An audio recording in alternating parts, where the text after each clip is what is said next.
this journey started in the 80s when I became a paediatric nurse at Great Ormond Street. And then over the years, something has always driven me into early years education. I worked in a nursery, and then I became a local authority advisor to develop the achievement of ethnic minority children. And with that, I worked a lot, and I am still working a lot with early years providers, so children's centres, nurseries, private and local authority, reception and foundation in early years. So I've got something about 40 years worth of experience in early years, and each year I'm learning more, so it's an exciting journey.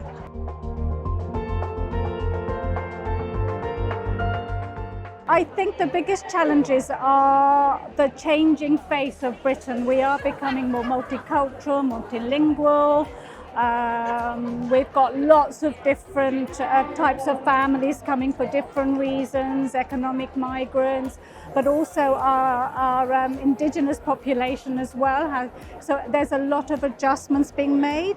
And I think whatever happens in society reflects in the education spaces. So I think we have to be aware of the narrative that's out there and make sure that we provide for our families and children by knowing them really well and making sure that we understand their distinct needs. So looking at what they're bringing with them and not always thinking about what's not there, but actually celebrating what's coming in, because those are going to be our strong building foundations for our families.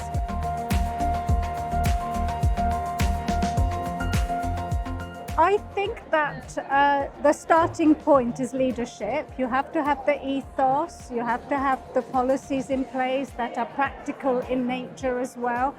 And at the forefront should always be educating the adults. So we have to educate ourselves so that we understand the different families and different lived experiences that they're bringing with them, so that we can then identify where the need is and provide for that. But in also creating that positive ethos, you're creating a culture of mutual respect.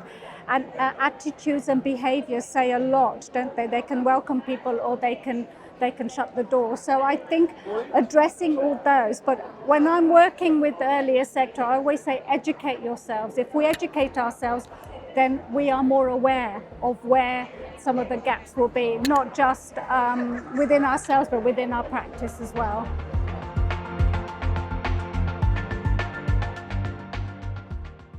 I think one of my wishes would be the same as everyone else, more money, but we know that's not always going to come. I'm thinking that actually, we do such a fantastic job in early years, and we fight the corner for our families and our children and for that early intervention.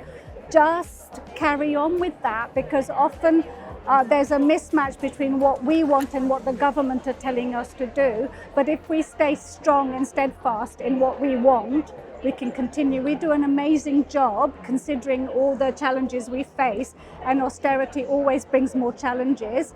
And I think if we just stay steadfast and carry on and just improve, and it's one step at a time, and build on. And that would be my advice. Carry on doing what you're doing.